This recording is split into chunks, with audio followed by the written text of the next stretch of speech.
Bonjour. Donc, merci pour ceux qui sont joints à nous. Je vais demander à tout le monde de fermer votre micro, s'il vous plaît, pendant la présentation pour éviter les bruits de fond. Donc, on va pouvoir commencer dès maintenant. Donc, je vais juste rappeler que si vous avez des questions, vous pouvez les mettre, vous pouvez les poser dans le chat. On va assister, on va répondre aux questions à la fin de la présentation. Donc, sans plus attendre, je vais débuter. Donc, bonjour à tous, bienvenue à la présentation sur la cybersécurité dans le secteur manufacturier. Donc, StreamScan, on est une entreprise de Montréal spécialisée en cybersécurité opérationnelle. Donc, dans la cybersécurité défensive plus précisément. Donc, qu'est-ce qu'on fait? C'est qu'on monitore à distance l'infrastructure de certains clients pour s'assurer qu'on peut détecter les signaux d'attaque, les problèmes de sécurité et de pouvoir donner des recommandations aux clients, en fait, pour faire face à ces problèmes-là qu'on identifie dans leur infrastructure informatique. On est aussi expert en gestion de cyberattaques, c'est-à-dire qu'on a une équipe de réponse aux incidents qui intervient dans les cas d'attaque dans la région de Montréal, au Québec aussi. Donc, on va intervenir dans les compagnies qui se font pirater et donc on va les aider à pouvoir revenir à la normale le plus rapidement possible, mais de façon sécuritaire, c'est-à-dire qu'on peut identifier comment le pirate est rentré, savoir si le pirate est toujours dans le réseau, pouvoir l'expulser et faire tout le travail technique, en fait, pour pouvoir s'assurer qu'il n'y a plus de traces de virus, de malware dans l'infrastructure, s'assurer que les données n'ont pas été volées ou savoir qu'est-ce qui a été fait exactement dans l'attaque par le hacker. Et donc, ça, c'est un service que nous offrons aux organisations au Québec. Donc, je vais passer à l'autre slide. Donc, on travaille avec plusieurs types d'organisations. On se spécialise à travailler avec essentiellement des PME. On travaille aussi, on a certains projets spéciaux avec le gouvernement et le CST, donc où on travaille avec eux pour développer, pour améliorer notre solution et notre technologie en fait. Et sinon, on va travailler principalement avec des PME dans le secteur manufacturier pour les aider justement à faire face aux nouvelles générations de cyberattaques. Donc, avant de rentrer dans le vif du sujet, je veux juste faire un survol. En fait, je veux que tout le monde soit sur la même longueur d'onde par rapport aux attaques informatiques, comprendre où est le problème, où est la situation. Donc, sûrement que vous avez entendu parler de plus en plus dans les médias de problèmes de cybersécurité. Et donc, c'est important de comprendre comment évolue la situation dans les dernières années et pourquoi on arrive dans cette situation-là aujourd'hui où beaucoup d'organisations, en fait, se font pirater. Donc, qu'est-ce qu'il faut comprendre, c'est que dans les dernières années, qu'est-ce qu'on voit, c'est qu'il y a eu une explosion en fait du nombre de malware, de virus, de trojans, en fait tous les fichiers là, qui sont utilisés par les pirates en fait pour faire du dommage, pour pouvoir hacker justement une organisation. Il y a une explosion du nombre de virus et de leur capacité en fait. Et donc, les organisations doivent faire face à une vague très importante. On parle de centaines de millions de nouveaux virus par année, en fait. Et donc, les entreprises qui ont une stratégie qui n'a pas évolué dans le temps, donc se retrouvent à faire face à une vague d'attaques sans précédent. Et donc, qu'est-ce qu'on voit, c'est que les organisations, en fait, n'arrivent pas à suivre, à défendre leur organisation, à avoir un système en place qui peut faire face à cette vague-là, en fait. Et de l'autre côté aussi, on a les organisations qui ont des vulnérabilités dans leur infrastructure. Il faut comprendre que souvent, derrière une attaque, en fait, il y a un problème de vulnérabilité, il y a une brèche, il y a un problème de sécurité dans l'organisation qui était inconnu ou pas corrigé, qui n'était pas défendu, en fait. Et ces problèmes-là de sécurité, ces vulnérabilités-là, en fait, elles sont dans votre organisation, elles sont présentes et souvent, en fait, elles vont être créées par la compagnie qui vous vend des solutions, que ce soit Microsoft, par exemple, qui vous vend un système. Mais dans ces systèmes-là, il y a des failles de sécurité. Les pirates vont les identifier et ils vont trouver une façon de les exploiter. Et donc, les organisations, souvent, n'investissent pas pour garder leur infrastructure à un certain niveau de sécurité, s'assurer qu'on élimine ces failles de sécurité-là, ces vulnérabilités-là. Et donc, on a une augmentation des failles dans les infrastructures et donc, on se retrouve d'un côté qu'il y a une vague, d'un côté, on a plusieurs problèmes. Et donc là, qu'est-ce qui arrive, c'est qu'on a un espace qui se crée pour les hackers pour entrer, faire du dommage dans les réseaux informatiques des organisations. Les pirates aussi savent très bien que les PME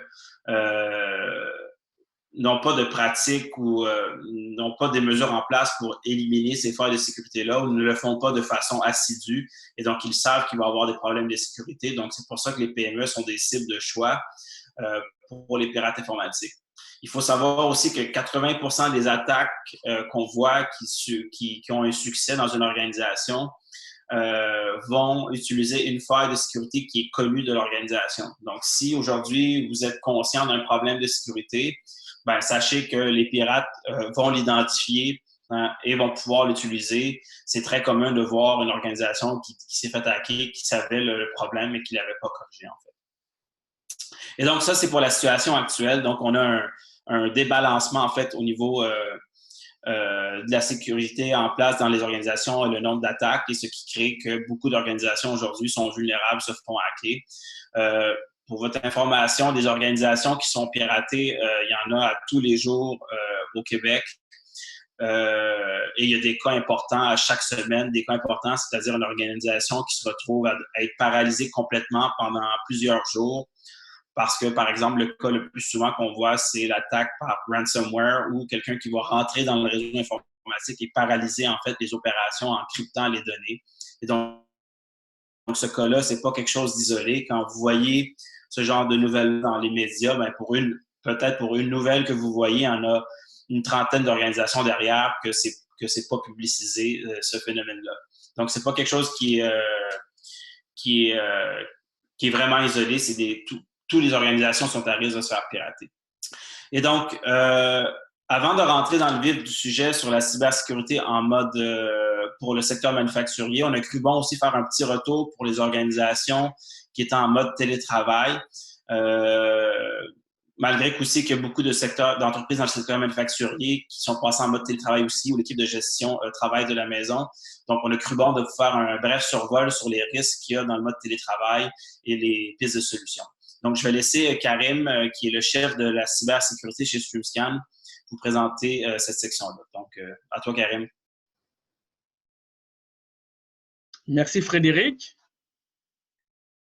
Donc, en fait, comme Frédéric le disait, avec cette période de télétravail massif due au COVID-19, ben, il nous a paru important ici de vous donner un petit historique, de vous montrer un peu c'est quoi le portrait actuellement de qu'est-ce qui se passe en matière de cyberattaques liées au télétravail. Donc, en fait, nous, chez StreamScan, nous avons un centre de supervision à distance de la sécurité des réseaux informatiques. Donc, on a des clients chez qui on a des centres, donc notre technologie qui est déployée, ce qui nous permet de voir en temps réel quels sont les différents types de cyberattaques qui les ciblent. On a aussi déployé sur plusieurs clouds des instances de notre technologie qui permettent aussi de voir de manière continuelle quels sont les différents types d'attaques aussi qui passent, que ce soit dans le cloud ou dans les réseaux informatiques d'entreprise. Donc, ce qu'on constate pendant cette période de télétravail massif, c'est qu'il y a un pic au niveau des attaques de type hameçonnage. 3 moyens sont principalement utilisés, notamment le SMS, le téléphone et le courriel. Pour tout ce qui est lié au SMS et au téléphone, c'est fortement lié au programme du gouvernement fédéral et provincial. Donc, vous avez par exemple une personne malicieuse qui appelle plusieurs personnes qui envoient un texto, qui se fait passer pour quelqu'un de Revenu Québec ou Revenu Canada, qui fait croire à son interlocuteur que en fournissant certaines informations, il pourra avoir accès à un paiement quelconque du gouvernement fédéral. Donc, évidemment, ben, vu l'appât du gain, en général, il y a certains utilisateurs qui vont donner les informations, notamment le nom, prénom, la date de naissance. Souvent, on a vu aussi des numéros d'assurance sociale qui ont été communiqués, ainsi que des informations sur, par exemple, les cas de crédit. Et puis, ça peut être aussi des cas où vous recevez un SMS et puis qui contient un lien sur lequel on vous invite à cliquer pour pouvoir accéder à un paiement quelconque. Concernant le courriel, c'est principalement des tentatives d'hameçonnage aussi, mais en général, ça va être des courriels qui sont envoyés de manière massive, de manière anonyme aux utilisateurs où on leur demande de cliquer sur un lien donné pour avoir la possibilité de faire un test rapide pour savoir est-ce qu'ils sont infectés ou pas par le coronavirus. Et à ce propos, justement, il y a Sophos qui a fait une grosse analyse là-dessus et il est ressorti que depuis le mois de février, en moyenne par jour, on constate la création de 4000 noms de domaines nouveaux qui contiennent soit le mot-clé Covid ou Corona. Puis nous, en matière de supervision de la sécurité des réseaux, lorsqu'on voit ce genre d'informations, ben, ça nous montre quelque part que des pirates ont vu une opportunité. Donc, ils essaient de créer des noms de domaine qui sont malicieux. Et puis, l'objectif derrière, c'est ensuite d'envoyer des courriels, de se faire passer pour des organismes habilités à donner des conseils ou à communiquer sur le COVID, notamment l'OMS. Donc, pour ce genre d'informations, lorsque l'utilisateur reçoit un courriel qui contient le mot Corona, il y a de fortes chances qu'il clique là-dessus. Et s'il clique derrière, ça peut être un lien qui va le rediriger vers un outil malicieux qui va permettre, par exemple, d'intercepter son nom utilisateur ou de mot de passe. Et dans certains cas qu'on a vu, malheureusement, c'est un outil malicieux qui a été installé sur le poste de travail de l'utilisateur en question. Donc, pendant cette période, il y a tellement de cas malicieux qui ont été signalés que le Centre antifraude du Canada a cru bon, a trouvé légitime de faire une communication là-dessus à destination de tous les citoyens pour les informer qu'il y a une grosse vague d'attaques, notamment liée à la fraude, et que par conséquent, ben, les utilisateurs devraient faire attention pour éviter de se faire avoir par ces genres de cas-là. Donc aussi, à partir de notre centre de supervision de la sécurité, lorsqu'on observe, ce qu'on voit, c'est qu'il y a une grosse attaque au niveau de tout ce qui est système d'accès à distance de type VPN ou RDP. Grosso modo, dans le cas du télétravail, lorsque vous voulez donner l'accès à distance à vos employés, vous allez déployer une technologie. Il y a plusieurs variantes de technologies qui existent, telles que les serveurs VPN ou RDP. Donc, le RDP, c'est communément appelé les accès bureau à distance. Donc, ça va être une application qui est dans les réseaux de la compagnie et l'utilisateur, à partir de son poste de travail, initie une connexion vers cette application. Et si le nom utilisateur, le mot de passe sont valides, ben vous avez la possibilité de vous connecter dans les réseaux.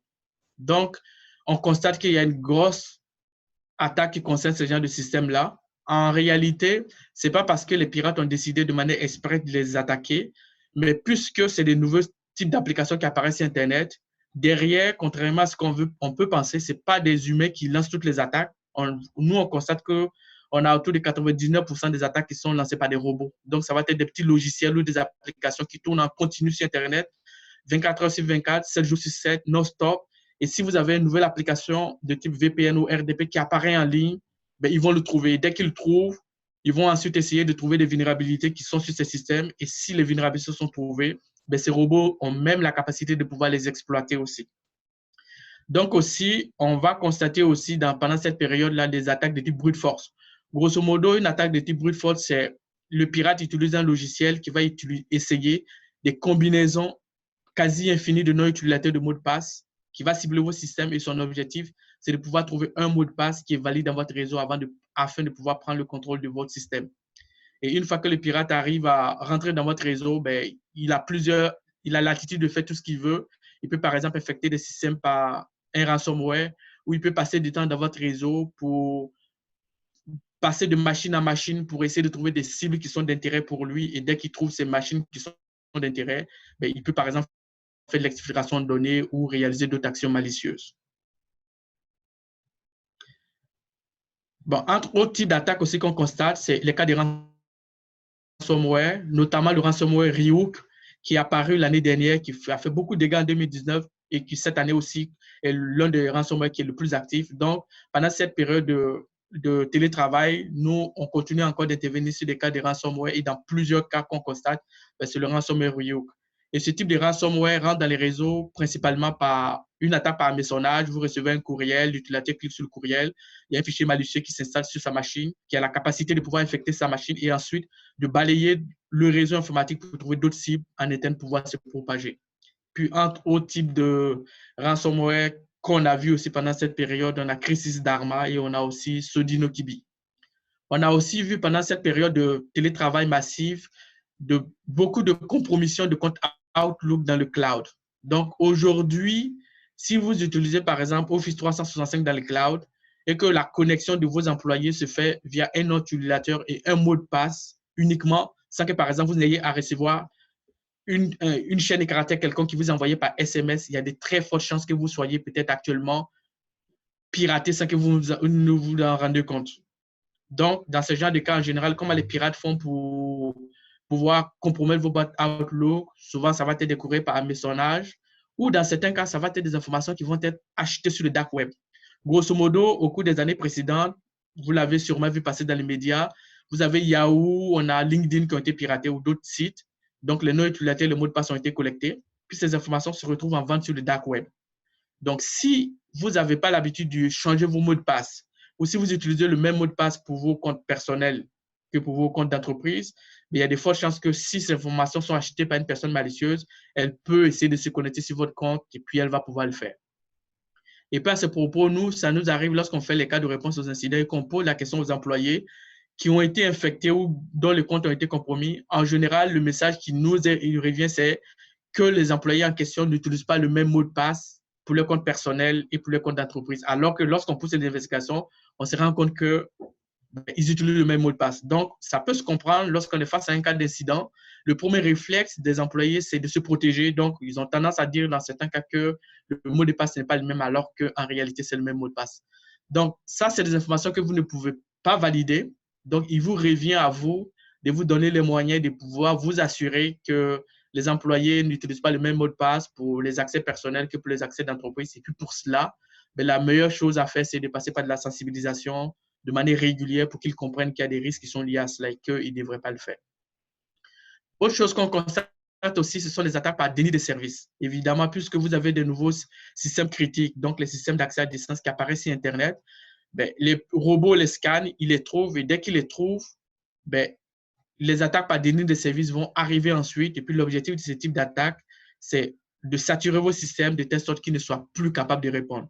Donc, en général, pour lancer ce type d'attaque, vous avez des organisations cybercriminelles qui peuvent vous louer des machines qui sont compromises à travers le monde. Ça peut être 5 000 machines, 10 000 machines ou 100 000 machines, dépendant de vos moyens, que vous pouvez louer pour toute la journée ou à l'heure. Et ensuite, si vous avez une compagnie que vous voulez cibler, il vous suffit ensuite de rentrer, par exemple, l'adresse IP de cette cible-là. Puis, vous avez un gros nombre de machines derrière qui vont envoyer des requêtes. Donc, lorsque le nombre de requêtes est très, très élevé, vos systèmes vont essayer de répondre et puis à partir d'un certain moment, elles vont se paralyser. Et sont paralysées, imaginons dans une période de télétravail, vos employés doivent pouvoir accéder à distance pour travailler. Si vous avez ce type d'attaque qui rentre et que vos systèmes d'accès à distance se paralysent, évidemment, vous ne pourrez pas travailler. On a d'ailleurs vu un cas où une compagnie s'est fait attaquer par des pirates qui ont ensuite envoyé une demande de rançon et puis le message a été, on va vous envoyer une première attaque. Si vous ne réagissez pas, si vous ne payez pas de rançon, on va vous envoyer une attaque massive qui va paralyser vos systèmes en question. Donc, c'est des types d'attaques qui font partie de la réalité aujourd'hui. C'est des attaques qui existaient dans le temps, mais vu le fait que le télétravail est de plus en plus appliqué, c'est des types d'attaques avec lesquelles malheureusement on va devoir vivre aujourd'hui. Donc, en termes de recommandations, d'un point de vue cybersécurité, définitivement, moi, je vous recommande d'éviter tout ce qui est connexion de type accès bureau à distance. Parce que dans plusieurs cas de ransomware sur lesquels nous avons intervenu au cours des derniers mois, on s'est rendu compte que c'est des systèmes qui sont faciles à pirater, c'est difficile à configurer pour avoir une bonne sécurité. Et puis donc, pour éviter d'être la victime de ce genre de cas-là, on vous demande fortement de l'éviter. À la place, on vous recommande de mettre en place des accès de type VPN avec une authentification multifacteur. Donc, multifacteur, ça suppose quelque part que vous recevez, par exemple, une chaîne sur votre téléphone intelligent ou ça peut être aussi des tokens physiques, mais toujours est-il que vous ne devez en aucun cas vous appuyer uniquement sur l'accès via nos utilisateurs ou mot de passe pour pouvoir établir les accès à distance. Puis, évidemment, il faut aussi surveiller la sécurité de vos réseaux parce que les attaques, en général, lorsqu'un pirate vous cible, l'attaque ne va pas fonctionner en 1 ou 2 minutes. Dans certains cas, le pirate va passer plusieurs jours à vous attaquer. Il va essayer plusieurs scénarios. Et pendant ce temps, si vous surveillez la sécurité de votre réseau, vous allez être en mesure de pouvoir détecter très rapidement que vous êtes la cible et vous allez pouvoir bloquer l'attaque pour éviter que ça se transforme en problème. Donc, pour le télétravail, nous recommandons fortement aussi de faire de la sensibilisation de vos utilisateurs. À ce propos, il y a une étude qui a été faite aux États-Unis où on s'est rendu compte que toutes les entreprises sont passées en télétravail, mais malheureusement, il n'y a que environ 20% des compagnies qui ont eu le réflexe de sensibiliser les utilisateurs, alors que paradoxalement, on sait que pendant cette période-là, il y a plusieurs scénarios de cyberattaques qui ont apparu. Donc, ce qu'on peut affirmer aujourd'hui, en dehors de tout doute, c'est que plusieurs compagnies sont peut-être déjà victimes de cyberattaques sans qu'ils s'en rendent compte, tout simplement parce que les employés n'ont pas été sensibilisés. Plusieurs employés ont dû sûrement cliquer sur des liens qui ont conduit à des cas d'infection ou qui ont conduit à des cas de vol de mots de passe ou d'autres types d'informations. Et aussi, on va vous recommander fortement de sauvegarder régulièrement vos données pour vous mettre à l'abri, par exemple, des cas d'infection par ransomware. Donc, pour en revenir au domaine des manufacturiers, en fait, pour vous donner une idée, un aperçu de qu'est-ce qu'on constate au niveau de l'écosystème des environnements manufacturiers, on va dire que ce sont des environnements qui sont assez complexes. C'est d'ailleurs l'un des environnements les plus complexes qu'on puisse trouver. D'un côté, on a les systèmes IT, donc les réseaux informatiques classiques qu'on peut retrouver dans n'importe quelle entreprise, avec un contrôleur de domaine, par exemple Active Directory, des applications qui sont utilisées par les employés, avec des systèmes de paie, des systèmes de traitement, de transactions quotidiennes. Et de l'autre côté, on a ce qu'on va appeler les OT, qui sont des systèmes opérationnels. Donc, ça va être des serveurs, des applications qui permettent, par exemple, de piloter les lignes de production. Et en plus de ces genres de systèmes-là, on a les équipements de type IoT, donc qui sont des applications qui vont être en général des petits boîtiers. Ça peut être des senseurs électroniques qu'on va retrouver quelque part dans les usines, qui vont permettre de capturer de l'information, qui vont être ensuite analysées pour prendre certaines décisions dans la compagnie. Et puis, avec le passage à l'industrie 4.0, évidemment, on est plus dans une dynamique d'interconnexion de tous ces différents équipements-là, ce qui va amener beaucoup plus de défis en termes de sécurité. Donc, lorsqu'on essaie de regarder au niveau de la cybersécurité, au niveau du manufacturier, on se rend compte qu'en général, il y a très, très peu de sécurité. C'est des systèmes qui ont été mis en place et la cybersécurité en général ne fait pas partie de la culture de ces genres de compagnies-là. Pour les compagnies manufacturières que nous, on a vues qui ont déjà une politique de sécurité, on se rend compte que soit la politique, elle existe, mais elle n'est pas du tout suivie. Donc, dans certains cas, ça va être une politique qui a été créée depuis 5 ou 10 ans, qui a été mise à jour, on va dire, 1 ou 2 fois pendant toute cette période. Puis, en réalité, la politique existe, mais personne ne la suit. Et aussi, en termes d'organisation, généralement, il n'y a personne de la compagnie qui est attitré à la gestion de la cybersécurité. En général, cette tâche-là incombe au directeur TI qui a 1 ou 2 ressources dans son équipe. Et puisque le rôle lui a été confié, il va quand même jouer ce rôle, même si en réalité, il n'a ni l'expertise ni les connaissances nécessaires pour pouvoir réussir la sécurité de sa compagnie. Donc, en général, on va dire que c'est un rôle qui est assigné à des directeurs qui n'ont pas l'expertise, qui ne peuvent pas sécuriser l'infrastructure et qui, malheureusement, dans certains cas, ne pensent pas eux-mêmes, en tant que directeur à sécurité, à remonter l'information auprès de la haute direction pour demander de l'aide, tout simplement parce que la perception de certains hauts dirigeants, c'est que quand on travaille en TI, on est forcément spécialiste aussi en cybersécurité, ce qui n'est malheureusement pas le cas.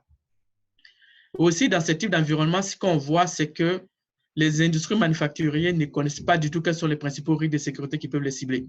Donc, si on est dans une configuration où on ne sait pas du tout quels sont les risques qui peuvent nous cibler, évidemment, on ne peut pas mettre en place les moyens nécessaires pour avoir une sécurité qui est acceptable. Et aussi, quand on pose la question aux directeurs TI dans les domaines manufacturiers, on se rend compte que leur perception à eux, c'est qu'ils sont très bien sécurisés pour la simple raison qu'ils ont une antivirus et un firewall. Donc, on se rend compte que c'est une culture qui est basée sur la perception. Je comprends tout à fait qu'il y a peut-être 10 ou 15 ans, avoir un antivirus et un firewall était suffisant pour sécuriser les réseaux, mais c'est malheureusement plus le cas aujourd'hui. Et ce qu'on constate d'ailleurs, c'est qu'en moyenne, autour de 90% des cyberattaques qui ciblent aujourd'hui les compagnies s'appuient sur des protocoles de communication qui sont autorisés dans les firewalls. Donc, plus le temps passe, plus on a de nouvelles générations d'attaques. On se rend compte d'ailleurs que des firewalls sont de moins en moins utiles dans les compagnies. Et puis, en termes de réalité versus perception, quand on creuse un tout petit peu, on se rend compte que dans les environnements manufacturiers, il y a des très, très vieux systèmes. Par exemple, des systèmes Windows 2000 qui sont plus supportés depuis plusieurs années déjà. On a aussi des machines de type Windows XP ou Windows 2003. Et dans certains cas, d'ailleurs, pour ces genres de systèmes-là, il est même impossible de pouvoir installer des antivirus parce qu'il n'y a aucun antivirus récent qui peut être supporté sur ces systèmes-là. Et puis, évidemment, c'est dans ce genre de système manufacturier, les systèmes ne sont pas endurcis. En fait, l'endurcissement, c'est des processus qui permettent de renforcer la sécurité des équipements. Parce que de base, lorsque Microsoft ou d'autres éditeurs offrent les systèmes d'exploitation, ben, il y a des fonctionnalités de sécurité de base qui existent, mais qui malheureusement ne vont pas être activées parce que si elles sont activées, elles pourraient briser certains fonctionnements. Donc, par défaut, Microsoft va les désactiver et par contre, elle va vous indiquer via des guides comment pouvoir rehausser la sécurité de ces types d'équipements-là. Mais dans le domaine manufacturier, en général, lorsqu'on va installer les systèmes, on ne pense pas du tout à rapporter cette couche de sécurité supplémentaire. Et puis, en termes de gestion de vulnérabilité de sécurité, c'est quelque chose qui manque beaucoup dans les usines ou dans le domaine manufacturier. Nous avons déjà fait des tests et puis on se rend compte souvent que vous avez des vulnérabilités critiques qui sont signalées sur le marché depuis au moins 5 ans, qui se retrouvent encore dans ce genre d'environnement. Et lorsqu'on fait des balayages de vulnérabilités et qu'on retrouve ces vulnérabilités, mais c'est souvent le choc. Puis les directeurs IT ne comprennent pas pourquoi les vulnérabilités se trouvent encore dans les réseaux. C'est dû tout simplement au fait que en interne, il n'y a aucun processus formel qui permet de rechercher de manière périodique quelles sont les vulnérabilités qui sont dans les réseaux et ensuite de les prendre en charge. Et autre élément qui manque beaucoup, c'est les questions de journalisation. Normalement, lorsqu'on déploie un système informatique, il est fortement recommandé d'activer ce qu'on va appeler les logs. Les logs, c'est grosso modo, lorsque, par exemple, vous essayez de vous connecter sur des ordinateurs, des serveurs ou des postes de travail, ben, le système d'exploitation lui-même capture un certain nombre d'informations qui permettent d'établir l'historique de toutes les communications qui se passent. Donc, lorsque vous en avez besoin, par exemple, en cas d'incident, vous pouvez consulter ces logs-là pour savoir qu'est-ce qui s'est passé, est-ce que l'attaque est venue de l'extérieur ou est-ce que l'attaque est venue de l'intérieur et quel a été le mode opératoire qui a été utilisé. Mais si vous n'activez pas les logs, évidemment, en cas de problème, vous n'avez aucun moyen qui vous permet de pouvoir aller chercher des informations complémentaires pour faire vos analyses. Et puis, autre chose qu'on constate aussi dans le domaine manufacturier, c'est qu'il n'y a aucun monitoring de sécurité. Il y a d'ailleurs des études qui ont été faites là-dessus et puis on part du principe que dans les compagnies, en moyenne, lorsqu'une compagnie a été piratée, plus de 200 jours s'écoulent avant que la compagnie se rende compte qu'elle est piratée. Ça, c'est la règle en général dans les compagnies. Mais dans le domaine manufacturier, avec ce que nous on observe, on peut dire en dehors de tout doute que le délai est plus long parce qu'il n'y a pas de monitoring de sécurité qui se fait. Et puis, plus on ne monitor pas la sécurité, plus il y a de fortes chances que vous soyez piraté depuis plusieurs mois d'ailleurs sans que vous ne vous en rendez compte. Puis, pour ce qui concerne les équipements de pilotage des lignes de production, donc les équipements de type OT, on voit aussi que c'est des systèmes qui sont très critiques dans les compagnies, mais paradoxalement, c'est des systèmes qui sont très peu protégés. Parce que lorsqu'on acquiert ces genres de systèmes-là, l'objectif initial, ce n'est pas de la sécurité, mais c'est pour offrir un service de fonctionnement, par exemple, de pilotage de la ligne de production. Donc, les systèmes, on les met en place, on les fait fonctionner, on n'applique aucune règle de sécurité. Puis finalement, c'est des systèmes qui sont très désuets dans la majeure partie des cas. Des systèmes où, par rapport à ce que nous on a observé sur le terrain, on voit souvent certains systèmes dont le fournisseur n'existe même plus sur le marché. Et puis derrière, à partir du moment où ça fonctionne, on se dit, OK, tant qu'à y être, ça fonctionne, on ne touche à rien. Donc, on les met en production. On ne veut surtout pas appliquer des packs de sécurité. On ne veut surtout pas appliquer d'antivirus parce qu'on ne sait pas qu'est-ce qui va arriver si, par exemple, on redémarre le système en question. Donc, ça, évidemment, en termes de sécurité, c'est problématique. Pour ce qui concerne les équipements de type IoT, donc je parlais des différents équipements tels que les senseurs ou les capteurs. En général, dans les systèmes manufacturiers, on constate qu'il y a plusieurs technologies qui sont fournies par différents fournisseurs. Donc, il y a une question d'hétérogénéité d'équipements, de systèmes qui sont utilisés. Et puis, dans plusieurs cas, ces boîtiers sont connectés à Internet, à l'insu d'ailleurs des équipes IT internes. Et puis aussi, quand on parle avec les directeurs TI, on se rend compte que ces types d'équipements sont vus comme des boîtes noires. Donc, on les voit fonctionner, on sait qu'elles fonctionnent bien, mais on ne sait pas est-ce qu'il y a un système d'exploitation dans le boîtier ou pas. Et si oui, est-ce qu'un système d'exploitation, quelle est la nature du système d'exploitation? On n'en a aucune idée. On sait que ça fonctionne et tant que ça fonctionne, c'est parfait. On voit aussi dans plusieurs cas que ces boîtiers sont installés avec des mots de passe par défaut. Par exemple, on a eu un cas dans une usine où, lorsqu'on a monitoré la sécurité du réseau, on s'est rendu compte qu'il y avait un système de contrôle du chauffage qui était accessible non seulement sur Internet, mais qui avait aussi un mot de passe par défaut. Et quand on a discuté avec le directeur IT, pour lui, il a été choqué parce qu'il ne comprenait pas. Il avait l'impression que d'un côté, il n'y avait aucun système d'exploitation sur la machine en question. Il le voyait juste comme un petit boîtier. Puis, il ne savait pas qu'il y avait un mot de passe par défaut qui était sur le boîtier en question. Alors que, évidemment, ce type d'équipement est très largement répandu. C'est un équipement de General Electric.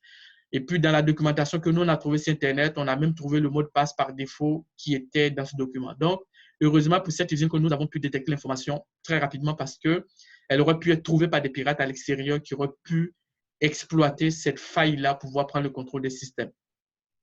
Donc, ce qu'on constate aussi, c'est que les équipements de type IoT, il y a une grosse croissance au niveau de l'utilisation de ce type d'équipements-là. Donc, c'est des équipements qui sont très ciblés aujourd'hui. Et puisqu'on les déploie en général sans sécurité, donc, de facto, elles sont très faciles à pirater. Puis aussi, avec l'avènement de l'industrie 4.0 qui amène une interconnexion des équipements de type TI avec les équipements de type OT. Donc, on se retrouve avec la surface d'attaque dans le domaine manufacturier qui augmente beaucoup plus. Donc, aujourd'hui, lorsque vous interconnectez deux réseaux qui sont un peu différents, mais avec chacun qui a des grosses faiblesses, si ces systèmes-là sont accessibles sur Internet, vous devez partir du principe derrière que vous avez augmenté la possibilité de vous faire pirater. Aussi souvent, quand on discute avec certains directeurs TI, on a l'impression que leur perception, c'est qu'ils sont dans un environnement qui est en vase clos, donc personne ne sait qu'est-ce qui se passe dans le réseau. Alors qu'en réalité, lorsque les pirates veulent vous attaquer, ils vont se donner le temps d'apprendre à vous connaître. Aujourd'hui, tous les pirates savent que les réseaux informatiques dans le domaine manufacturier sont très faiblement protégés. Ils vont d'ailleurs se renseigner. Ils vont trouver sur Internet les documents que vous utilisez, les types de technologies que vous utilisez. Vous avez de la documentation téléchargeable, généralement dans le document PDF, avec le mot de passe par défaut. Donc, le pirate, il prend le temps d'apprendre à vous connaître. Il sait que vous êtes dans un secteur donné, par exemple, le secteur de la fabrication de meubles, le secteur de la fabrication métallique. Donc, il sait dans quel domaine vous êtes. En général, quels sont les types de technologies qui sont utilisées dans ces gens de secteurs. Puis souvent, les pirates ont la perception que les manufacturiers sont des compagnies qui font beaucoup d'argent. Donc, à partir du moment où ils ont cette perception, vous devenez de facto des cibles d'intérêt. Ils se renseignent, ils savent qu'est-ce que vous utilisez comme type d'équipement. Ils trouvent les failles de ces équipements-là. Ils essaient ensuite de vous attaquer. Et aussi, souvent, ce qu'on oublie, c'est que si vous avez des systèmes informatiques ou des systèmes OT qui sont faiblement sécurisés, lorsque les pirates essaient d'attaquer ces systèmes-là, malheureusement, ces systèmes répondent aux pirates. Et lorsqu'ils répondent aux pirates, en général, ils vont donner assez d'informations qui vont permettre, par exemple, aux pirates de savoir quel est le système d'exploitation de la machine en question, quel est le modèle de la technologie qui est utilisé, quel est le fabricant de la technologie et quelle est la version qui est utilisée. Donc, le pirate, à partir de ces genres d'informations, tout ce qu'il a fait derrière, c'est d'aller creuser un peu sur Internet, chercher de la documentation. S'il n'en trouve pas, il va échanger avec d'autres groupes de pirates. Il va finir par trouver l'information et puis finalement, il peut arriver que le pirate arrive à trouver une information qui est liée, par exemple, aux différents types de mots de passe par défaut qui sont utilisés sur l'équipement en question. Et puis, il va les essayer. Et s'il les essaye et qu'il se trouve que vous n'avez pas changé ce mot de passe, malheureusement, vous pourrez être la victime d'un piratage. Et aussi, les pirates, ils savent très bien que les manufacturiers, ce sont des compagnies qui ne surveillent pas la sécurité de leurs réseaux. Donc, on va dire qu'on est dans un contexte où, d'un côté, on a l'impression qu'on a la perception qu'on est bien protégé, ce qui est totalement faux.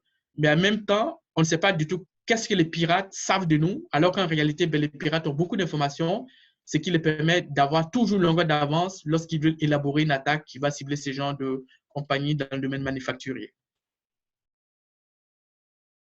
Puis, en termes de solutions, au regard de notre expérience, parce qu'en fait, on a des clients dans le domaine manufacturier, en fonction de ce que nous, on constate, nous, ce qu'on vous recommande, c'est de commencer par avoir une stratégie en termes organisationnels et stratégiques. Ça suppose déjà que vous ayez une discussion franche avec la haute direction et que vous ayez leur support. Parce que si vous n'avez pas, vous êtes directeur TI ou responsable informatique dans le domaine manufacturier, vous avez beau vouloir apporter la sécurité nécessaire, si vous n'avez pas le support de la haute direction, vous n'allez pas le loin.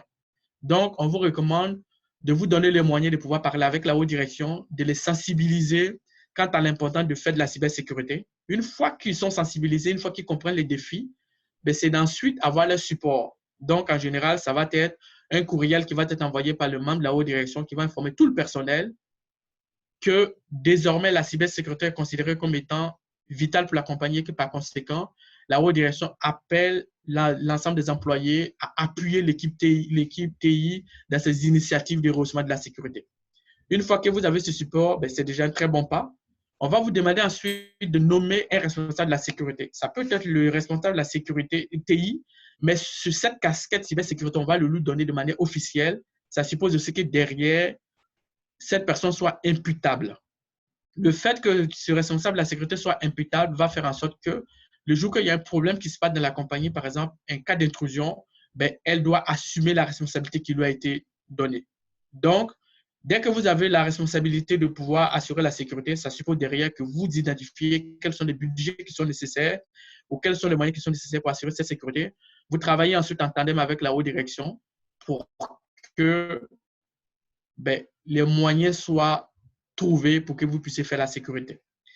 Par expérience, si vous êtes directeur TI dans le domaine manufacturier ou tout autre domaine et qu'on vous donne le droit ou on vous nomme responsable de la sécurité, qu'on ne vous donne pas les moyens nécessaires, moi, je vous recommande de le refuser. Parce que si vous l'acceptez et qu'un jour, il y a un problème qui se passe dans la compagnie, par exemple une intrusion, ce qui va arriver, c'est que la haute direction va vouloir chercher un bouc émissaire. Ça, c'est typique dans tous les cas d'incident où on travaille. Quand on intervient qu'il y a un problème de sécurité, c'est toujours lorsqu'il y a un incident que la haute direction se rend compte que la compagnie n'a pas de sécurité. Et puis, évidemment, le premier réflexe, c'est de se poser la question à savoir, mais comment ça se fait qu'on avait autant de trous au niveau sécurité qu'on n'a pas été informé? Donc, on commence déjà à chercher des boucs émissaires.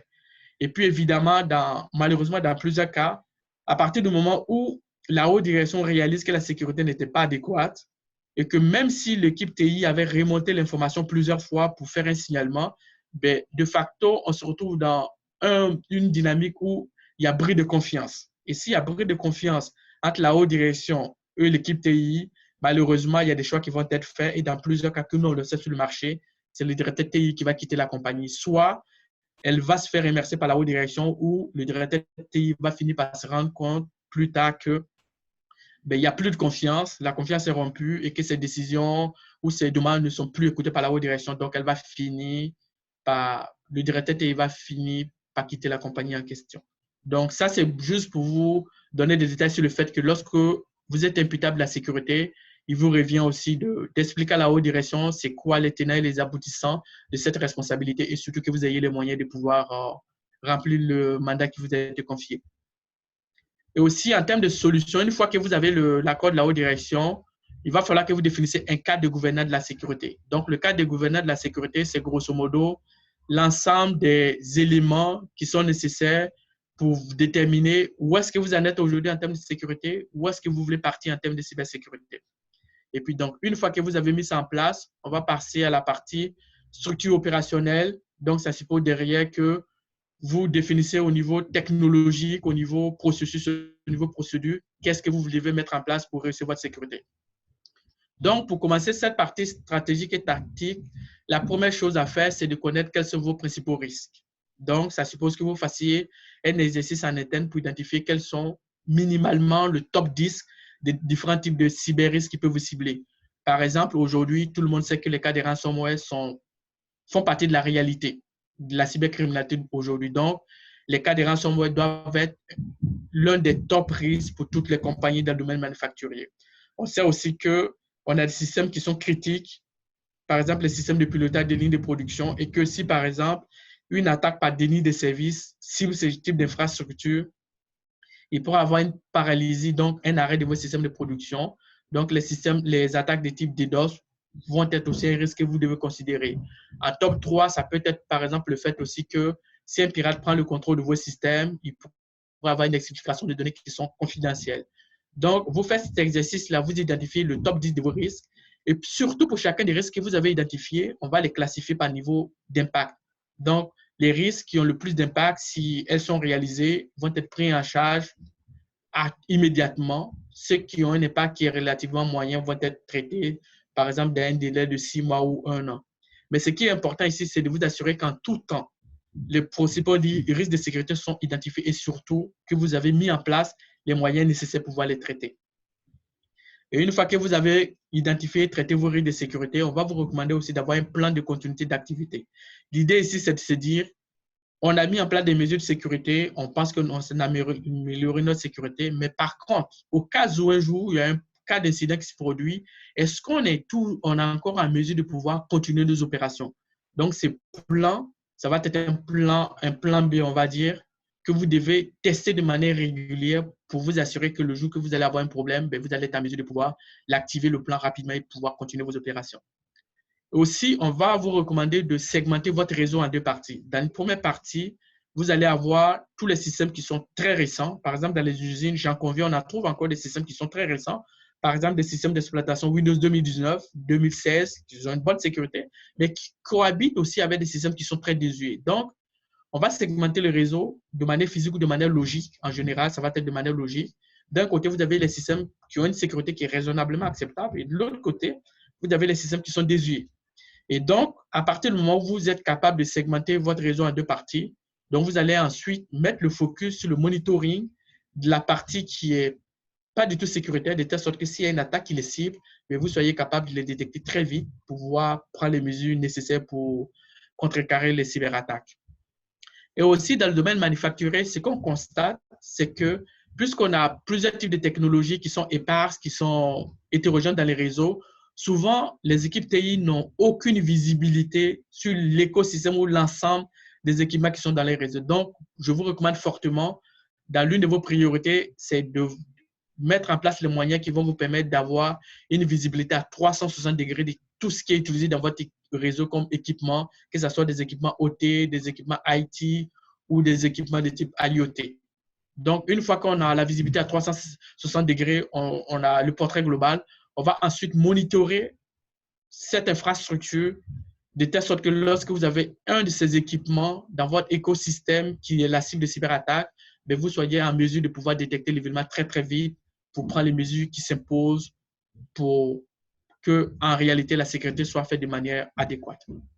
Et aussi, contrairement à d'autres domaines où on va trouver du personnel qui est assez souvent formé à la cybersécurité, dans le domaine manufacturier, malheureusement, on a encore des utilisateurs qui ne sont pas du tout sensibilisés ou qui comprennent très difficilement ce qui est risque au niveau de cybersécurité. Donc, en matière de sensibilisation, c'est ça doit être aussi l'une de vos priorités. Il faut asseoir vos employés, leur parler des types de risques qu'on va trouver, que ce soit des cas d'hameçonnage ou des cas, par exemple, de mots de passe qui ne sont pas assez sécuritaires. On voit, par exemple, dans certains cas, dans le domaine manufacturier, des employés qui se partagent des mots de passe, puis qui ont l'impression derrière qu'ils ont confiance à leurs collègues, donc par conséquent, ben, ils trouvent normal de pouvoir partager leur mot de passe. Donc, c'est les amener à comprendre derrière que le fait de partager le mot de passe avec les collègues, quand on leur demande de ne pas le faire, ce n'est pas pour des questions de confiance, mais parce qu'on ne sait jamais qu'est-ce qui peut arriver, parce que l'un de vos collègues pourrait avoir votre mot de passe et puis qu'un pirate ou toute autre personne malicieuse pourra ensuite accéder à cette information et que malheureusement, ben, ça peut impacter au finish de la compagnie. Et aussi, souvent, ce qu'on voit aussi dans le domaine manufacturier, c'est que les équipements, que ce soit des équipements de type OT ou même des équipements IoT, souvent on voit que ces équipements sont gérés à distance par des tierces parties. Donc, l'équipement est géré à distance par une tierce partie et en général, vous n'avez aucune idée du niveau de sécurité de cette tierce partie. Donc, il est très important que vous posez des questions à vos tierces parties qui gèrent vos équipements pour savoir exactement quelles sont les mesures de sécurité, les mesures qu'ils prennent en interne pour valider que le jour qu'un pirate prend le contrôle de leur réseau, ben, le pirate ne pourra pas escalader son attaque à votre réseau. Dans certains cas que nous, on observe, les tierces parties sont des tierces parties qui fabriquent des applications, puis la sécurité ne fait même pas partie de la culture de ces tierces parties-là.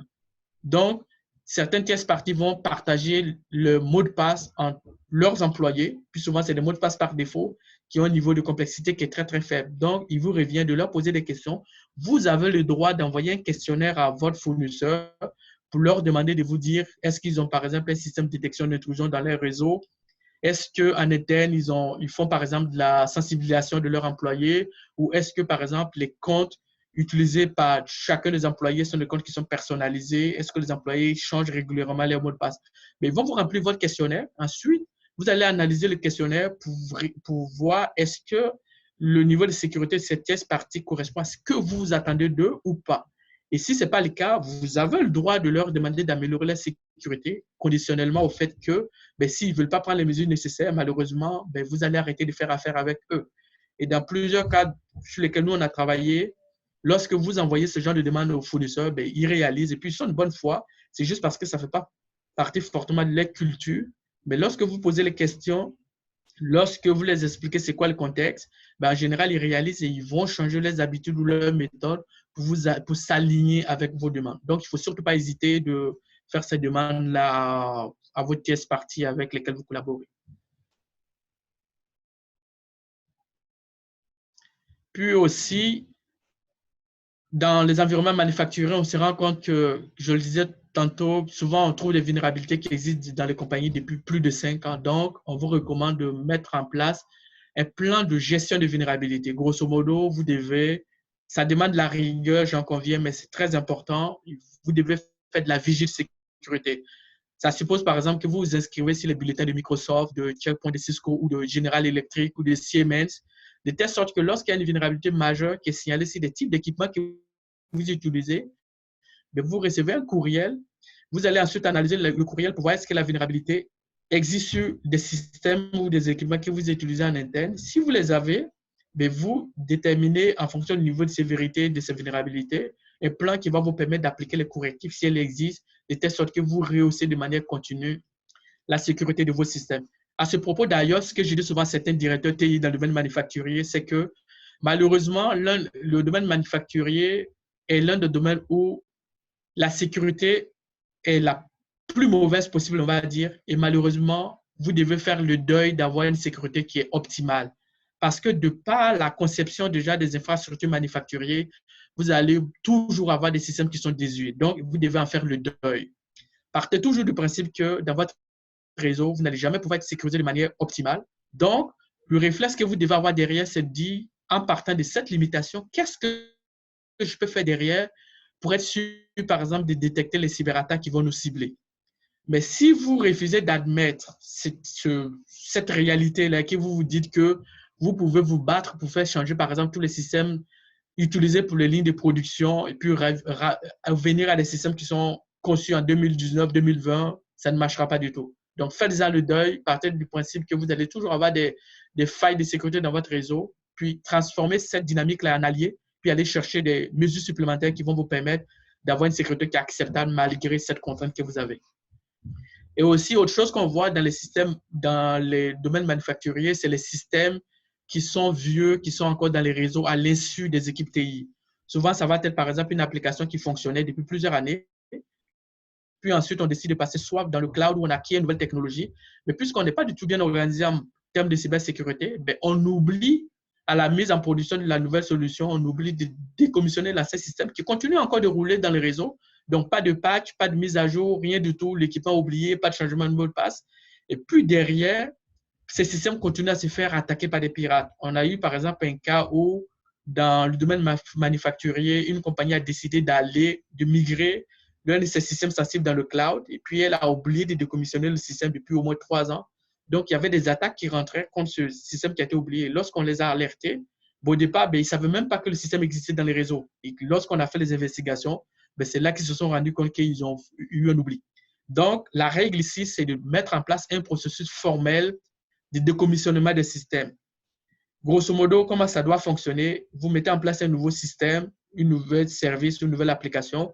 Pendant la phase de mise en production, vous devez avoir une case quelque part qui va indiquer est-ce que ce système-là vient en remplacement d'un système qui existe déjà dans les réseaux. L'équipe TI doit forcément checker cette case avant de mettre en place, ou du moins avant de mettre en production le nouveau système. Et dès qu'elle check cette case qui indique que le système vient en remplacement des systèmes existants, la case suivante doit évidemment indiquer d'avoir la confirmation que l'ancien système a été décommissionné dans les réseaux. Donc, si vous avez ce processus qui est formel, qui vient en tout temps lorsque vous voulez mettre en place une nouvelle application dans les réseaux, vous allez vous rendre compte que chaque fois que vous allez en production, vous faites la validation et qu'en aucun cas, un ancien système ne va exister encore dans votre réseau. Mais dans le cas où tous les nouveaux systèmes que vous mettez en place dans les réseaux sont des systèmes qui sont nouveaux, ce que moi, je vous recommande, c'est de manière périodique, par exemple, une fois par année, vous lancez un exercice qui va identifier l'ensemble des applications, des systèmes que vous avez dans les réseaux et vous allez essayer de voir est-ce que ces systèmes-là sont encore nécessaires ou non dans votre réseau. Donc, lorsque vous faites cet exercice, vous allez vous retrouver avec deux classes d'applications du système, mais certains qui sont encore nécessaires et d'autres qui ne sont pas nécessaires. Et pour tous ceux qui ne sont pas nécessaires, ben, il vous revient juste de les décommissionner dans votre réseau. Et puis, évidemment, ben, l'autre aspect que vous devez prendre en compte, c'est le monitoring accru de vos systèmes. J'insiste beaucoup là-dessus. Vous avez des systèmes qui sont vieux, qui ne sont pas supportés, pour lesquels il n'y a aucun antivirus. Et on le sait, une fois qu'un système n'est plus supporté par l'éditeur, évidemment, même s'il y a des attaques qui sont très massives là-dessus, l'éditeur ne sortira pas de patch là-dessus. Par exemple, Windows 2000, Windows 2003, Windows XP et plus récemment Windows 7. Si vous avez des failles qui existent là-dessus, même si on utilise à l'âge, même s'il y a des exploits d'attaque très faciles à exploiter qui sont sur le marché, bien Microsoft ne sortira pas de patch. Donc, partez de ce principe-là que si vous avez des systèmes qui sont désuets, le seul moyen que vous avez pour améliorer votre sécurité, ça va être de les surveiller de manière continue. Puis l'autre aspect que je vais vous recommander aussi, c'est les backups. On le néglige assez souvent. Dans plusieurs cas de réponse des incidents que nous, sur lesquels on intervient, les équipes de sécurité ont des backups. Souvent, c'est ce qu'ils disent. La solution de backup fonctionne, mais évidemment, personne ne teste les backups. Et les seules fois où on a l'occasion de les tester, c'est lorsqu'il y a un incident. Puis malheureusement, dans 70% des cas, lorsqu'on essaie de restaurer les backups en urgence, c'est là qu'on se rend compte que malheureusement, les backups ne fonctionnaient pas. Donc, faites des backups, gardez une copie en interne, gardez une copie à l'externe. Ça peut être dans le cloud, mais si vous le mettez dans le cloud ou même si vous le stockez de manière physique à l'extérieur, faites en sorte que la distance entre le site de stockage, par exemple le data center, et votre local, donc votre site principal, faites en sorte qu'il y ait au moins 100 km entre ces deux sites pour éviter que le jour où il y a une catastrophe naturelle, il y ait par exemple une propagation sur ces deux sites-là, ce qui va faire en sorte que vous ne pourrez plus avoir des backups. Et puis, très, très important, j'en conviens, ça demande de la rigueur, mais sortez de manière périodique vos backups, faites des tests de restauration. Parce que souvent, lorsque vous faites des backups, vous avez par exemple un courriel qui est reçu ou un message qui vous confirme effectivement que le backup a été fait. Mais ce n'est pas parce que vous avez reçu ce courriel de confirmation que le backup a été vraiment bien fait. Donc, faites le test vous-même, assurez-vous que le backup fonctionne. Ça vous mettra à l'abri de beaucoup de situations qui sont fâcheuses par la suite. Et puis, on le sait aujourd'hui, les attaques augmentent de manière exponentielle. Tout le temps, vous avez de nouvelles générations d'attaques qui apparaissent sans cesse, de plus en plus sophistiquées. Donc, quoi que vous fassiez, ça vous devez toujours le retenir, quoi que vous fassiez, un jour ou l'autre, vous allez être la cible d'une cyberattaque. Donc, vous devez vous préparer aujourd'hui à être capable de réagir lorsque vous allez avoir peut-être un cas d'incident. Ça suppose derrière que vous mettez en place un plan de réponse aux incidents. Vous déterminez de manière claire quels sont les rôles et responsabilités de chaque personne qui va avoir intervenu dans ces cas d'incident. Qui fait quoi? Vous allez déterminer une liste d'escalade. Donc, pour chaque personne qui est amenée à agir en cas d'incident, assurez-vous que cette personne a un backup de telle sorte que si elle est en vacances, il y a quelqu'un d'autre qui puisse la remplacer.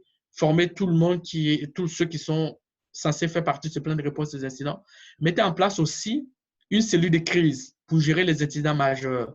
Malheureusement, dans plusieurs compagnies, lorsque vous n'avez pas un plan de gestion des crises, ce qui va arriver, c'est qu'il pourra avoir un incident. Ça peut être un employé qui va ensuite appeler un de ses amis, qui va en parler à un collègue à l'externe, qui va en parler à un journaliste. Et si vous n'êtes pas bien préparé à gérer un incident, si un journaliste vous appelle et que l'information apparaît dans les médias, ça va être du tâtonnement. Et si vous tâtonnez, ça va se sentir très, très vite.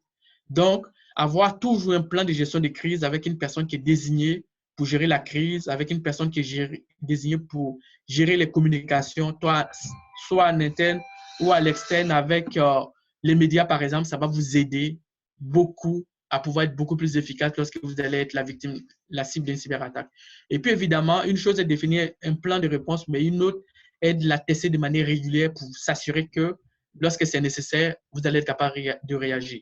Par exemple, si vous avez un plan, l'une des périodes pendant lesquelles vous devez tester ce plan, ça va être, par exemple, pendant les périodes de vacances. Pendant les vacances, lancez une test, puis essayez de voir est-ce que le personnel qui est amené à intervenir sur le plan est disponible. Il peut arriver que vous avez 40 ou 50% de vos intervenants qui sont en vacances et puis là, vous vous retrouvez avec un plan qui ne fonctionnera pas. Donc, ça va vous permettre de réajuster vos opérations puis de voir comment vous pouvez vous améliorer. Si vous n'avez pas l'expertise en interne, ayez la présence d'esprit ou l'humilité d'aller chercher de l'aide extérieure. Ça suppose que dans votre plan, vous déterminez quels sont les films, par exemple, externes qui sont capables de vous aider en cas de problème. Donc, vous allez avoir leur numéro de téléphone, vous allez avoir les contacts, de telle sorte que le jour que vous allez avoir un problème, que vous n'êtes pas capable traiter très rapidement, ben, décrocher le téléphone, appeler les et demander de l'aide. Donc, c'était là, grosso modo, les différents enjeux et défis qu'on a au niveau de la cybersécurité dans le domaine manufacturier. Puis, je vais passer la parole à Frédéric pour la suite de la présentation. Donc, merci Karim. Donc, maintenant, on va aborder la partie solution. Comment nous, StreamScan, on aborde la cybersécurité. Je vois qu'on est déjà rendu à 11h30. Je vais résumer cette partie-là et ensuite, on va pouvoir passer aux questions. Donc, la cybersécurité, il y a plusieurs façons d'aborder ce problème-là. Et donc, chez StreamScan, nous, la façon qu'on voit le problème, c'est que la première étape, c'est qu'on ne peut pas se défendre contre qu'est-ce qu'on ne voit pas, en fait. Donc, si on n'est pas conscient des problèmes de sécurité, c'est impossible de les corriger. Des fois, on dit souvent, ben, il faut penser comme un hacker pour se défendre d'un hacker.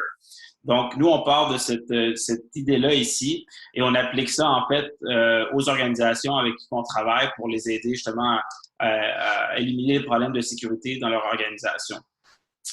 Donc, on se concentre essentiellement sur la détection et la surveillance de problèmes de sécurité. Et comme j'ai dit en début de présentation, 80% des attaques informatiques ont lieu sur une faille qui est connue dans l'organisation. Donc, c'est pour ça qu'on croit que c'est important, en fait, de se doter d'une capacité d'identifier les problèmes, de surveiller et de corriger, en fait, ces problèmes-là. Et donc, en faisant ces actions-là simples, on va réduire considérablement la probabilité d'avoir une attaque informatique et on va se donner aussi la capacité de réagir, en fait, face à une attaque. Donc, il y a plusieurs façons de pouvoir, en fait, détecter et corriger des problèmes. Il y a plusieurs, si on veut, niveaux de service. Donc, l'approche de base qui est très connue, c'est le test d'intrusion. Ensuite, nous, on offre ce qu'on appelle un service de détection et réponse gérée, qui est un service en continu, en fait, de surveillance. Et ensuite, on a une technologie, en fait, qui permet de détecter, en fait, les cybermenaces. Donc, pour qu'est-ce qui est le test d'intrusion? Donc, un test d'intrusion, c'est simplement une simulation d'attaque informatique. C'est comme venir prendre une photo, en fait, de l'organisation à une période X et de regarder c'est quoi l'état de la situation et où sont les problèmes dans l'infrastructure ou chez le personnel, en fait. Donc, ça va nous permettre d'avoir l'heure juste sur l'état de la sécurité d'une organisation. Donc, ceux qui doutent, par exemple, en ce moment, qui croient que leur organisation est sécuritaire ou qu'il n'y a pas de façon de se faire pirater, un test d'intrusion, c'est une pratique simple qui va vous permettre rapidement de savoir si c'est possible, en fait, de vous faire pirater parce que on va pouvoir vous montrer, en fait, comment nous, on réussit à rentrer dans votre infrastructure et quels dommages on aurait pu faire. Donc, après le test d'intrusion, l'organisation se retrouve à avoir, en fait, un rapport qui va pouvoir lui expliquer où sont les failles dans l'organisation et comment les corriger. Donc, c'est une façon simple d'avoir l'heure juste sur l'état de la cybersécurité dans notre organisation, en fait. Ensuite, tantôt, je parlais de technologie. Donc, nous, StreamScan, on a développé une solution qu'on déploie dans les infrastructures critiques et dans le secteur manufacturier, en fait. C'est une nouvelle génération de détection de cybermenaces et c'est basé sur, en fait, sur le flux réseau. Donc, on n'est pas au niveau des endpoints comme l'antivirus, par exemple. On est vraiment au niveau dans l'analyse des communications dans votre infrastructure. Et on analyse en fait les comportements, le flot de communication et on utilise l'intelligence artificielle pour détecter des comportements anormaux. Donc, l'avantage de ce type de technologie-là, c'est que, étant donné qu'on se branche sur le core switch ou sur si vous voulez, entre le lien entre votre réseau Internet, on voit toutes les communications qui rentrent et qui sortent de votre réseau et même les communications qui sont d'est en ouest. Et donc, l'avantage, c'est que on n'a pas besoin d'être sur le endpoint, donc sur la machine finale pour pouvoir détecter des attaques ou des malwares dans votre infrastructure. Souvent, les organisations, comme mentionnait Karim, les secteurs manufacturiers, ils ont des réseaux très complexes avec beaucoup de devices, de machines dans le réseau. Et ces devices-là, ça peut être aussi bien un téléphone connecté qu'un sensor. Et c'est sur ces machines-là, en fait, il n'y a pas d'antivirus. Et donc, les compagnies qui basent leur sécurité sur le fait qu'ils ont un antivirus, ben, ça ne fait pas de sens de croire qu'on est protégé parce qu'on a un antivirus, mais finalement, sur ces machines-là qu'on ne peut pas installer d'antivirus, ben, on ne peut pas les protéger. Donc, avec un système comme le CDS, en fait, la technologie, on est capable de voir toutes les communications, de voir toutes les machines dans le réseau et de voir c'est quoi leur comportement. Et donc, à partir de là, on peut déceler des problèmes de sécurité. On peut voir aussi des tentatives d'intrusion ou des tentatives de manipulation de ces machines-là dans votre réseau. Donc, c'est vraiment un outil complémentaire qui donne une vue d'ensemble de l'organisation. La métaphore que je donne souvent, c'est comme installer une caméra de sécurité dans votre infrastructure et de voir c'est quoi les mouvements, qui fait quoi, en fait. Ensuite, le prochain service qu'on offre, en fait, c'est simplement le service géré de cette solution-là. Donc, c'est vraiment pour les entreprises qui n'ont pas d'équipe d'experts à l'interne, qui n'ont pas l'expertise pour pouvoir le faire, ils n'ont pas d'équipe, en fait, de sécurité. Bien, nous, on va se charger de surveiller l'infrastructure du client et de remonter les informations pertinentes. C'est-à-dire que si on voit une tentative d'intrusion, par exemple, dans le réseau du client, si on voit des protocoles de communication ou des services qui sont mal configurés ou avec des vulnérabilités, on est en mesure de remonter l'information et de donner des recommandations précises à l'organisation pour pouvoir remédier aux problèmes rapidement et en temps réel. Et donc, c'est très important parce qu'en cas d'attaque informatique, ce sont ces premières secondes-là, en fait, ces premières heures-là qui font toute la différence dans l'impact que ça va avoir. Et donc, d'avoir une équipe d'experts qui regarde qu'est-ce qui se passe et qui vous dit comment réagir, ça fait toute la différence. Et donc, c'est un service qui est en continu et qui permet en fait de rehausser constamment votre niveau de sécurité parce qu'il faut comprendre que l'environnement informatique change, évolue dans l'organisation et que si on n'est pas en train de monitorer constamment puis de l'autre côté, on change l'environnement, ben, si on ne surveille pas, il y a des problèmes qui apparaissent et si on ne les corrige pas, ben là, on se retrouve à pouvoir faire face à une attaque informatique. Aussi, avec StreamScan, quand on est client de StreamScan, ben, on a aussi accès à notre équipe de réponse aux incidents. Donc, l'équipe de réponse aux incidents, c'est l'équipe d'experts qui intervient en cas d'attaque informatique. Donc, on est comme les pompiers, si vous voulez. Donc, c'est toujours pratique de savoir qu'on est en relation avec cette équipe-là parce que le jour qu'on a un problème de sécurité, comme je répétais, ben, c'est d'avoir l'expertise sous la main qui va faire la différence. Et donc, StreamScan se déploie rapidement, habituellement en quelques heures, on va être chez le client. On peut le faire à distance. En ce moment, on aide des entreprises à distance en mode, si vous voulez, en mode partage d'écran pour pouvoir les aider à résoudre des attaques informatiques. Et donc, c'est toujours le bienvenu d'avoir ce type de contact-là le jour qu'on a un problème de sécurité. Donc, je voulais aussi parler d'une petite promotion qu'on offre. Donc, les entreprises qui s'intéressaient à voir et à comprendre c'est quoi les problèmes qu'ils ont dans leur infrastructure. En ce moment, StreamScan offre 1 mois de monitoring, en fait, sans frais, sans obligation aussi légale, contractuelle à long terme.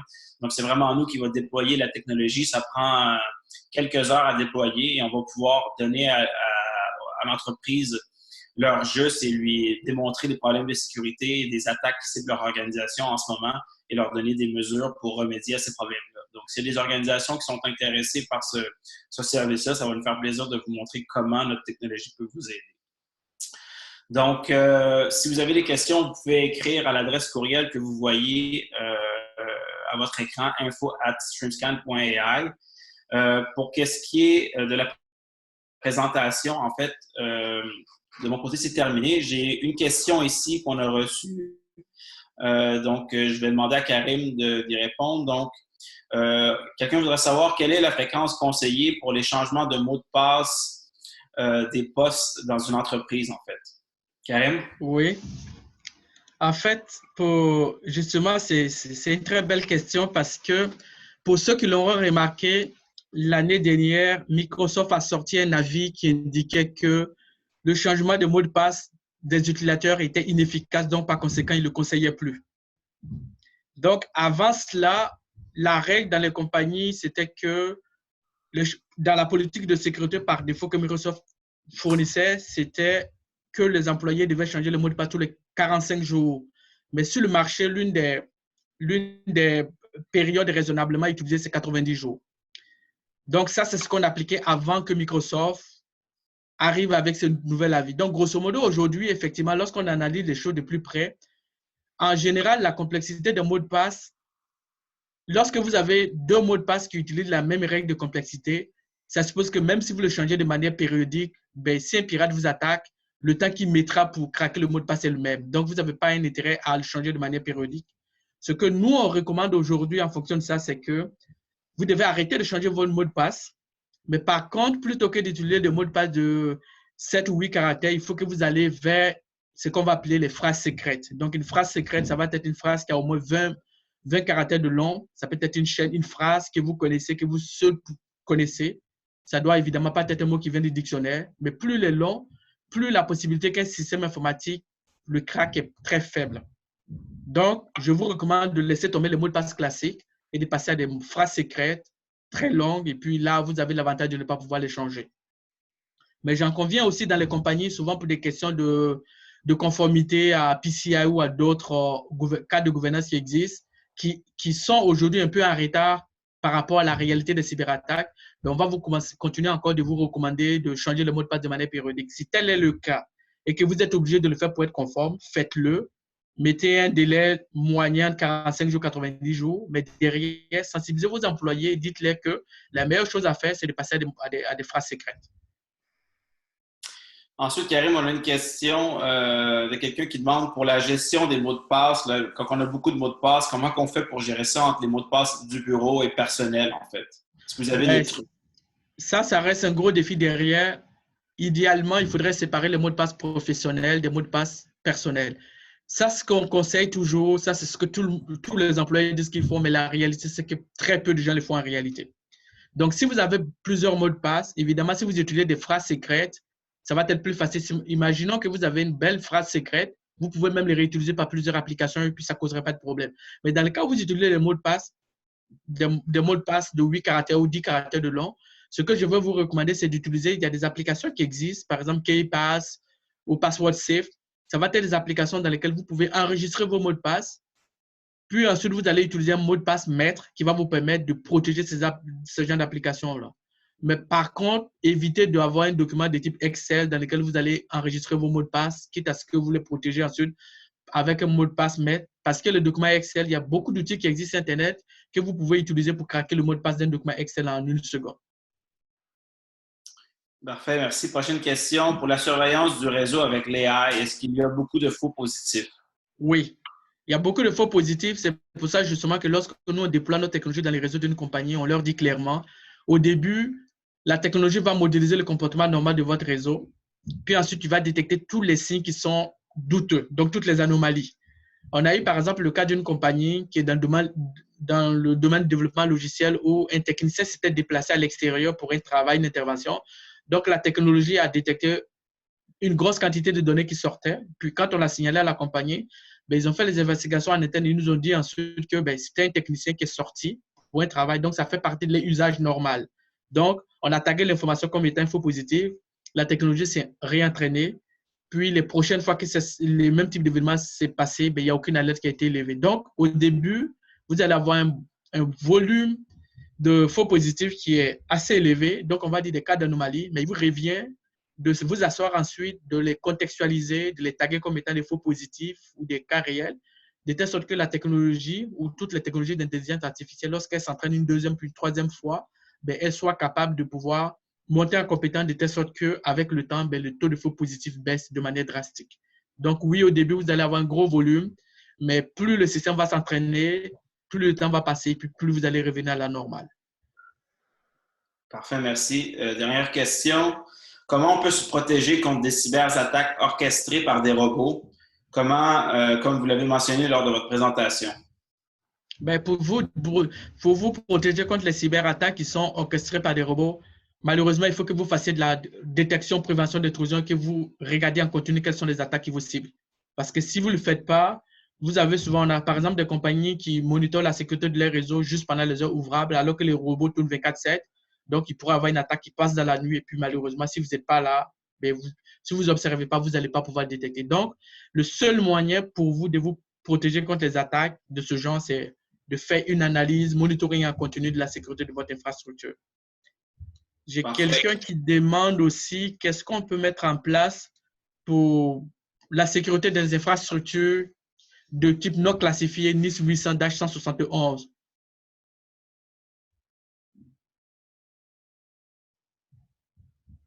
Ouais. Donc, en fait, pour la sécurité de l'environnement, tout ce qui est NIS en général, pour les réseaux informatiques classiques d'entreprise, on va souvent s'appuyer sur des normes telles que ISO 27001, qui est une norme de bonne pratique assez reconnue. Mais pour tout ce qui est infrastructure critique essentielle, que ce soit des environnements classifiés ou non classifiés, en général, on vous recommande fortement d'aller vers tout ce qui est cas de gouvernance de type NIST. Donc oui, effectivement, on peut vous accompagner là-dessus. On a une question, Karim, qui demande nous utilisons une version de Microsoft Office basée sur le cloud et tous nos documents y sont entreposés également. Est-ce que c'est sécuritaire ou il y a des mesures supplémentaires à prendre? Si vous faites des connexions juste via non utilisateur et mot de passe, vous êtes à risque. Il y a des fortes chances d'ailleurs que vous ayez déjà des comptes qui soient comprimés aujourd'hui. Donc, la règle ici, c'est on va dans le cloud, on va dans Office 365 ou toute autre solution à l'extérieur. On s'assure d'activer une authentification à 2 facteurs. On s'assure que lorsque l'utilisateur essaie de se connecter, il reçoit un message texte ou par un autre moyen, une chaîne de caractères qui doit rentrer pour pouvoir s'authentifier. Je pense que c'est bon d'expliquer un peu. Là. On a l'impression souvent que les organisations qui passent dans le nuage, dans le cloud, sont plus sécuritaires, mais je pense que qu'est-ce que tu peux rajouter là-dessus sur notre expérience des entreprises dans le cloud, Karim? Pardon? Qu'est-ce que tu peux rajouter sur les entreprises qui passent dans le cloud? Les entreprises ont souvent l'impression qu'ils sont plus sécuritaires parce qu'ils utilisent des services cloud, mais la réalité… Oui, en fait, il y a une mauvaise perception du cloud et puis malheureusement, ça joue des tours à plusieurs compagnies. Quand vous vous abonnez chez Microsoft ou vous allez chez Amazon, la perception des compagnies derrière, c'est que Microsoft est gros, Amazon est gros, donc forcément, ils font de la sécurité. Mais la réalité, c'est que lorsque vous achetez des machines dans l'infrastructure, c'est comme si vous louez des machines, c'est un peu comme si les machines étaient dans votre réseau. Donc, la sécurité de ces machines vous incombe. Donc, le fait de passer au cloud, le fait que les compagnies pensent qu'elles ont de la sécurité, donc elles baissent la garde, elles ne mettent pas en place des mesures de sécurité supplémentaires, ça vous met beaucoup plus à risque. Et aussi, quand on fait le parallèle entre le cloud et les réseaux en interne, lorsque vous avez votre réseau, vos systèmes qui sont accessibles juste en interne, ce qu'on observe, c'est que vous avez votre coupe-feu qui limite la possibilité ou du moins le nombre de personnes qui peuvent se connecter à votre application. Mais si vous êtes dans le cloud, ben c'est comme si vos systèmes sont accessibles à tout le monde sur Internet. Donc, évidemment, vous augmentez fortement la surface d'attaque. Donc, derrière, il vous revient de partir déjà de ce principe-là, que lorsqu'on va sur le cloud, ce n'est pas pour de la sécurité, mais c'est pour peut-être des questions de mutualisation, des questions de facilitation de gestion et pour des réductions de coûts. Mais la sécurité, ben, vous créez des trous de sécurité, quitte à vous ensuite de vous donner les moyens de pouvoir renforcer la sécurité de vos systèmes. Parfait, je te remercie, Karim. J'ai aussi une question d'Alex. Alex qui demande, au-delà d'accéder au système, est-ce qu'il est possible de connaître le genre de dommages qui peuvent causer typiquement les cybercriminels contre les systèmes de type OT? En fait, Alex, pour répondre à ta question, les systèmes OT, puisque ce sont les systèmes qui pilotent les lignes sensibles, l'une des attaques qui peut faire le plus de mal aux compagnies, c'est les attaques de type déni de service. Donc, déni de service, ça suppose qu'on envoie plusieurs requêtes à vos systèmes. Ben, derrière, pour chaque application, derrière, vous avez un système d'exploitation. Puis, le système d'exploitation va répondre, supposons que vous avez 10 000 ordinateurs distants ou 100 000 ordinateurs qui ciblent cette machine-là. Si elle répond, évidemment, à un moment, elle va se paralyser. Et si elle se paralyse, ça va être l'arrêt d'une ligne de production avec toutes les conséquences qui vont s'assurer derrière. Donc, on va dire que le principal ici, ça va être des cas de déni de service, mais ça pourrait être aussi des cas de ransomware, comme tu le dis, ou des cas de quelqu'un qui prend le contrôle de cette machine-là, mais crée des dysfonctionnements quelconques. L'application fonctionne encore, mais de temps en temps, il y a des redémarrages de vos systèmes, ce qui va évidemment conduire aussi à des cas qui sont fâcheux dans votre secteur. Oui, absolument. Ça peut être des cas de corruption des paramètres. Ça peut être des cas où souvent, ça peut être un rootkit qui, grosso modo, peut être une application qui est malicieuse, qui, une fois qu'elle va être installée sur votre machine, va continuer à la faire fonctionner de manière correcte, mais derrière, il y a d'autres activités non sollicitées qui se réalisent aussi. Ça peut être, par exemple, on change votre application par un code qui est malicieux, qui, chaque fois que les traitements se font, ben, il y a d'autres requêtes supplémentaires qui passent, par exemple, pour augmenter le chauffage dans l'usine ou pour baisser la température, ce genre de choses, par exemple.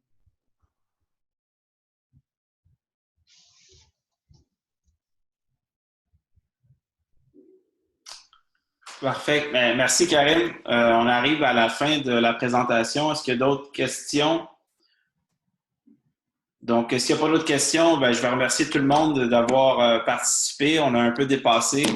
La présentation va être rendue publique aussi, donc on va envoyer le PowerPoint aux personnes qui veulent la consulter. Et donc, si vous avez d'autres questions, n'hésitez pas à nous écrire à info@streamscan.ai. Ça va nous faire plaisir de vous répondre. Si vous voulez savoir comment aussi vous pouvez avoir notre promotion pendant un mois pour qu'on puisse vous identifier certains problèmes de sécurité importants dans votre infrastructure en ce moment, ça va nous faire plaisir. Donc, n'hésitez pas à nous écrire. Donc, s'il n'y a pas d'autres questions, je vais vous remercier et à la prochaine. Merci à tous et à toutes. Au revoir.